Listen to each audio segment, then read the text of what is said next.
By faith, Abraham obeyed when he was called to set out for a place that he was to receive as an inheritance. And he set out, not knowing where he was going.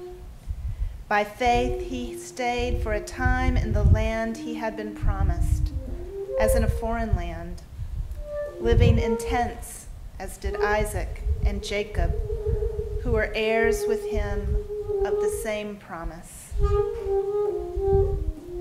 For he looked forward to the city that has foundations, whose architect and builder is God. By faith, he received power of procreation, even though he was too old, and Sarah herself was barren, because he considered him faithful who had promised. Therefore, from one person, and this one as good as dead, descendants were born, as many as the stars of heaven and as the innumerable grains of sand by the seashore. All of these died in faith without having received the promises, but from a distance they saw and greeted them. They confessed that they were strangers and foreigners on the earth. For people who speak in this way, make it clear that they are seeking a homeland.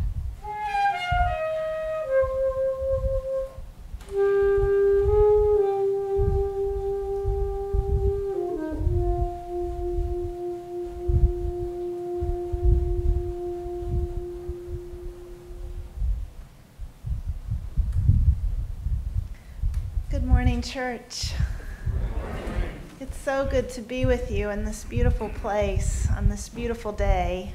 And I obviously hit the jackpot by being here with these musicians. What a treat. I'm so grateful to Sally for inviting me to be with you this morning. I told her last night, I feel like just being here one day, I feel like I've been on retreat. It's been a very great joy, and I'm very glad to be with you. Would you pray with me? Oh, send out your light and your truth. Let them lead us. Let them lead us to your holy hill and to your dwelling. Then we will go to your altar, O God, our exceeding joy. And we will praise you with the harp, O God, our God. Amen. Chaucer once wrote that spring inspires people to go on pilgrimages. But it was in the dead of winter when my sister and I began dreaming of taking a good long walk. We were in her snowy neighborhood last Christmas, wrapped up in our heavy coats, and we began imagining unfolding our legs from beneath our desks and walking day after day in sacred landscapes. We chose a pilgrimage route that began at the ruined Abbey of Melrose in Scotland and ended on the holy island of Lindisfarne off the northeast coast of England. The route would take us through woods and hills and fields, but also across an ancient pilgrim path only crossable at low tide, over the sands that separate the Holy Island from the rest of England. We wanted to put our feet in the same salty mud in which earlier pilgrims had walked. We wanted to join our prayers to theirs. Our pilgrim route was dedicated to St. Cuthbert, a 7th century holy man of the British Isles, known for his pastoral presence, his love of solitude, and his deep affinity with the natural world. Stories about him tend to emphasize the in-between space he occupied between Celtic Christianity and the Christianity of Rome, between community and solitude, between the lives of humans in the lives of animals. After standing all night to pray, waist deep in the North Sea, one such story goes, the otters followed him out of the water and breathed their warm breath on his cold feet. Cuthbert was also a walker who loved to leave the monastery to wander from village to village in the hills and valleys, preaching and offering pastoral care. Even when he was at home on Lindisfarne, he would sometimes do his praying and psalm singing as he walked around the island, pausing to ask people how they were getting along. Even after he died and Vikings repeatedly attacked his monastery, the broken-hearted monks fled the Holy Island with his body and carried it around Britain for nearly a decade. Cuthbert was a saint on the move, in life and in death. And so at the end of May, my sister and I met at Melrose Abbey to follow him. Our pilgrimage took us up and over the hills where Cuthbert might have watched over sheep as a boy, and into woods so still and quiet that it was easy to imagine him falling in love with silence there. We peered into a cave where the Lindisfarne monks might have laid his body for a time. Some days, the only living creatures with whom we shared the path were sheep and cows, no otters, sadly. Other days, we experienced the sweetness of what the anthropologists Victor and Edith Turner once called communitas, the intimacy that can arise among strangers on the road when we are all freed from the social hierarchies that structure our lives when we're at home. But mostly, it was just my sister and me, walking side by side or single file, talking or silent, spending more time together than we had since we were children, growing up in the same house. The world is dense with sacred places and crisscrossed in every direction by well-worn pilgrimage paths. Millions of people travel each year to Medina and Mecca, to Rome, to the River Ganges, to Jerusalem. Thousands make a circuit around the Japanese island of Shikoku to visit the 88 Buddhist monasteries there, and thousands more make their way along the network of pilgrimage routes of the Camino de Santiago de Compostela. The small country of the Netherlands alone contains more than 800 pilgrimage sites, and that doesn't begin to count each person's own pilgrimage paths, the ones that lead to the house where we grew up, or the place where we first declared our love to someone, or where we once sensed the elusive presence of God. Like other religious practices, the practice of going on pilgrimage crystallizes a larger longing to know where we are headed and what we are looking for. From birth to death, we are all on pilgrimage, although we don't always pause to notice the sacred sites that surround us.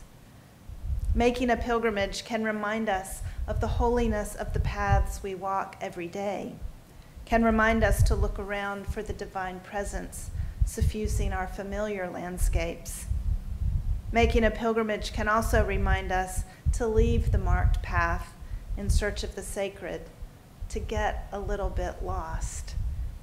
For while pilgrimages have destinations, those destinations are not themselves the end of our journey. That is further off in the distance, difficult to see, obscured by all we do not know. We can hear a pilgrim singing in the reading from Psalm 84 this morning. How lovely is your dwelling place, the pilgrim sings. I long for it, I faint for it. Even the sparrows and swallows can find a home there at the beautiful altars of God. The pilgrim sings to us of whole bands of pilgrims converging on Zion, traveling on roads that are not only beneath their feet, but in their hearts, They get stronger and stronger with every mile. Water springs from the earth where they pass. They renew the land itself with their desire. When we get there, the pilgrim sings hopefully, we are going to see God. But in the midst of all of this vigorous striding across valleys and highways, the pilgrim also introduces the possibility that this pilgrimage might not lead all the way into the presence of the glory of God. Possibly, the pilgrim will end up at the threshold, neither wholly inside nor wholly outside.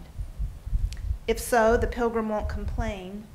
I would rather be a doorkeeper in the house of my God, the pilgrim sings, than live in the tents of wickedness. Even as the pilgrim longs to arrive in the courts of the Lord, the pilgrim also acknowledges that the pilgrim trail may not lead to a place of rest, but to a further threshold, a place of movement, of coming and going, of permanent quest. St. Cuthbert seemed to know this as he journeyed to the sea in search of greater solitude, moving further and further out to islands beyond Holy Island, but also returning now and then to preach and teach, to serve as bishop for a time, to care for the people who lived in the hills and valleys on the other side of the tidal path. Abraham, who the reading from the letter to the Hebrews celebrates as the model of a faithful life, certainly knew about permanent quest. He was called by God, our reading says, to leave his home and to set out for a place that he was to receive as an inheritance. But he never arrived in that place. He left his home and all that was familiar to him to become a stranger in the world. And he remained a stranger, a foreigner, his whole life long. He died in faith without having received the promises, the author of Hebrews writes. But from a distance, he saw and greeted them. What is it Abraham saw and greeted? A land he would never get to claim? Grandchildren whose names he would never know? Maybe what Abraham saw in the distance is that his journey, his pilgrimage, didn't stop at the boundary of his own life. Maybe what he saw was that his journey was part of a larger journey.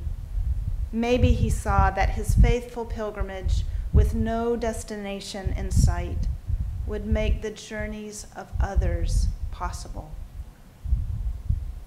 There's surely no one on earth who knows what it means to leave home on faith, not really knowing where you're going, than the refugees moving across the world in larger and larger numbers.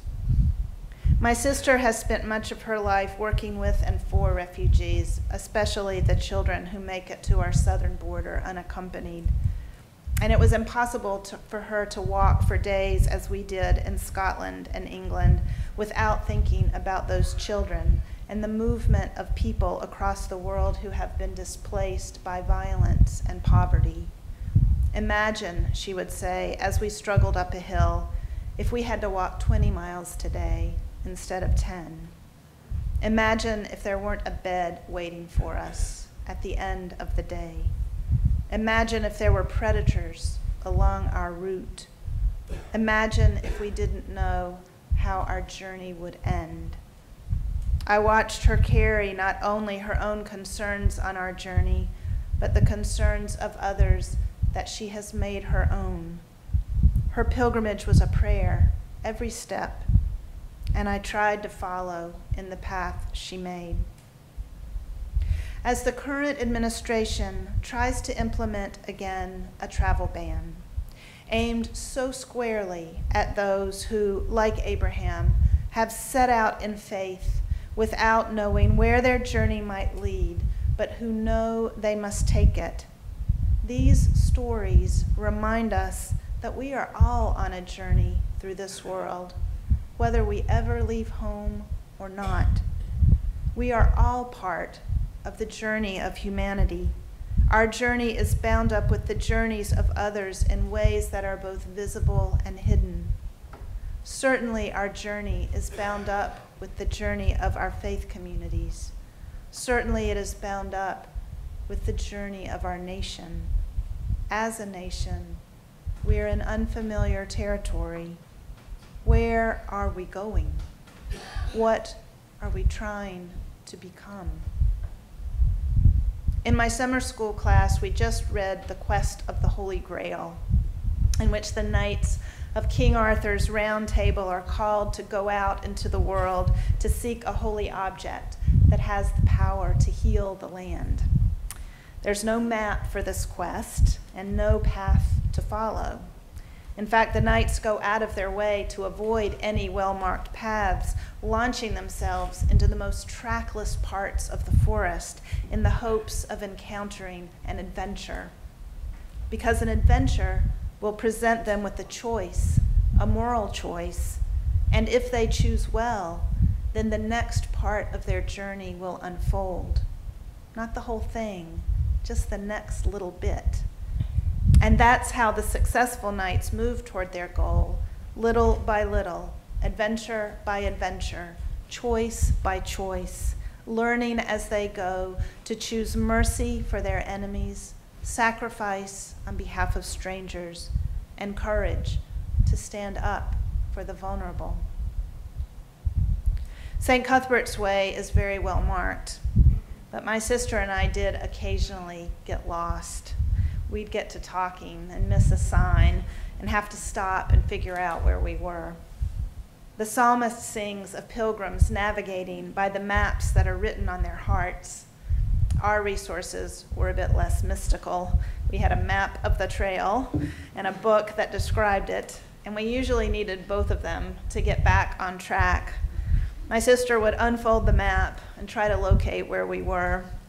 I would read from the descriptions in the book, and we'd compare them back and forth until something clicked, until we realized we had walked through the wrong gate or skirted around a stand of trees that we ought to have entered. This is how we're going to have to navigate the travel bans and healthcare bills and border walls and voter suppression, my sister said, as she wrestled with our map, trying to unfold it on her knees. We're going to have to stop and consult everything we have, every time. We're going to need scripture and history, hymns and prayers, the wisdom of communities and of each other, and we're going to need a vision of where we ought to be heading. Our choices about which way to turn, she said, are really going to matter. On the 7th day of our pilgrimage, we reached the sea, and we saw Holy Island across the water, with dunes at one end and the ruins of Lindisfarne Priory at the other. Tall poles marked out the ancient pilgrim's path through the ocean, and 2 refuges on stilts waited for any pilgrims who might get stuck out there at high tide. As we waited for the tide to withdraw, a fog rolled in, obscuring the poles and the island, covering the sands with a thick mist. But we'd seen where we were going, and it filled our minds. We looked behind us hopefully. We could see some figures coming along in the distance, and we hoped that they'd want to walk out onto the sands with us. We took off our shoes, and we waited.